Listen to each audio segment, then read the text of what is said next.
శివరాత్రి నాడు శివయ్యకు మొక్కులు పెడతానికి ఏంలాడకు లైన్ కడతారు భక్తులు. అట్లనే హనుమాన్ జయంతికి కొండగట్టుకు, రామనవమికి భద్రాచలం పోతుంటారు.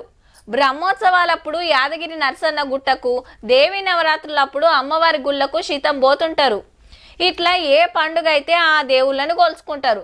ఇక నిన్న దివిల పండుగ కాబట్టి అందరూ మహాలక్ష్మి అమ్మవారికి పూజలు చేసి ఉంటారు. కానీ ఓ తాన పండుగ ఎట్లా నడిచిందో చూడుండ్రి.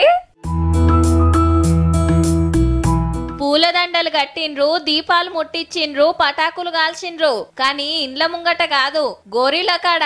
ఆవు దివిల పండుగ శ్మశానంలో చేసుకున్నారు. కరీంనగర్ కార్ఖానా గడ్డల 6 రోజుల ముందే సమాధులకు సున్నాలు రంగులు వేసి పండుగ నాడు ఇంటోళ్ళంతా కూడి ఈడికే వచ్చిండ్రు.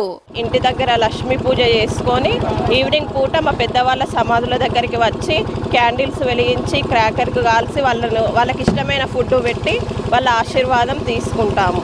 వాళ్ళ ఆత్మ శాంతి కలగాలని మేము కోరుకుంటూ, మరియు వారి దీవెనలు మాకు కావాలని ఇక్కడికి వచ్చి మరి వాళ్ళ దీవెనలు తీసుకోవడం జరుగుతుంది. దీపావళి పండుగ సందర్భంగా గౌరవించడం కోసం దీపావళి రోజు వాళ్ళ సమాధుల దగ్గర కూడా దీపాలు వెలిగించేటువంటి సాంప్రదాయం మన కరీంనగర్ పట్టణంలో దాదాపు మాకు తెలిసి ఒక 100 సంవత్సరాల నుంచి ఇక్కడ ఉన్నది.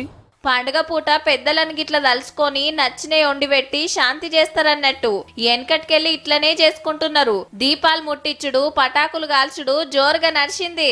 ఒక్కొక్క ఏరియాలో ఒక్కో తీర్ల చేసుకుంటారు. కరీంనగర్ కార్ఖానా గడ్డల శ్మశానంలో దివిల పండుగ ఆచారం నడుస్తుందన్నట్టు.